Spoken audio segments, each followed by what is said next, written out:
মমতার অপরাজিতা বিল কেন্দ্রকে চাপে রাখতে রাজ্য সরকার এবার নতুন চাল চেলে দিলেন।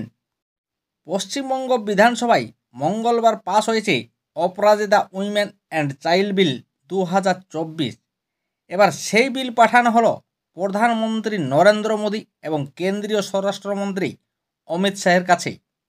রাজ্য বিধানসভায় কোনো বিল পাশ হলে তা প্রধানমন্ত্রী বা কেন্দ্রীয় স্বরাষ্ট্রমন্ত্রীকে পাঠানো কিন্তু নিয়ম নয়।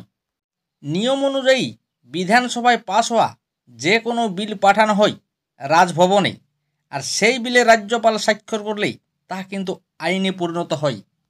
কিন্তু বিল নিয়ে রাজ্যপাল যদি কোনো সিদ্ধান্ত আসতে না পারেন বা কোনো পরামর্শের প্রয়োজন হয়, তবে তা তিনি পাঠিয়ে দেন রাষ্ট্রপতির কাছে, আর সেই বিলের ক্ষেত্রেই চূড়ান্ত সিদ্ধান্ত নেন রাষ্ট্রপতিই। তবে কোনো ক্ষেত্রেই বিল দেশের প্রধানমন্ত্রী বা স্বরাষ্ট্রমন্ত্রীকে পাঠানো হয় না, কিন্তু ব্যতিক্রম এই বিলটি পাঠানো হয়েছে মোদী ও শাহের কাছে।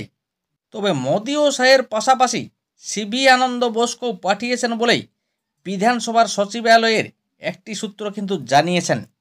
তবে বিলটি মোদী ও শাহকে পাঠিয়ে কেন্দ্রকে চাপে রাখতে রাজ্য সরকার নতুন চাল চেলে দিল। আর এই নতুন চাল চেলে দিয়েই কেন্দ্রকে জব্দ করে দিয়েছেন রাজ্য সরকার। কারণ মঙ্গলবার বিধানসভায় বিল নিয়ে আলোচনার সময় বিরোধী দলনেতা শুভেন্দু অধিকারী বলেছেন, এই বিল আইনত পরিণত করতে আমরা দায়িত্বশীল বিরোধী হিসাবে সমর্থন জানাব, কিন্তু এই বিলকে আইনত পরিণত করা থেকে শুরু করে রুলস তৈরি করে তা কার্যকর করার দায়িত্ব রাজ্য সরকারের। এছাড়াও বিরোধী দলনেতা বলেছিলেন, মালের দায়িত্ব আরোহীর।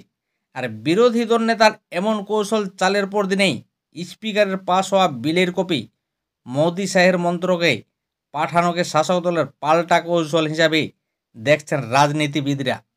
কারণ যেভাবে শুভেন্দু আইন কার্যকর করার দায়িত্ব রাজ্য সরকারের ঘাড়ে চাপিয়েছেন, তাতে তৃণমূলের পাল্টা চাল হিসাবে বিল অনুমোদনের দায়িত্ব কেন্দ্রের সরকারের উপরেই কিন্তু দিতে চাইছে।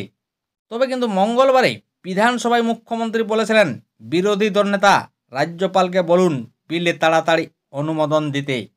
আবার রাজ্য রাজনীতির অনেকাংশের মতেই অপরাজিতা উইমেন অ্যান্ড চাইল্ড বিল 2024 যাতে দ্রুত আইনে পরিণত হয়, সে কথা কিন্তু মাথায় রেখেই তিনি বিলটি দেশের প্রধানমন্ত্রী এবং স্বরাষ্ট্রমন্ত্রীর কাছে পাঠিয়েছেন।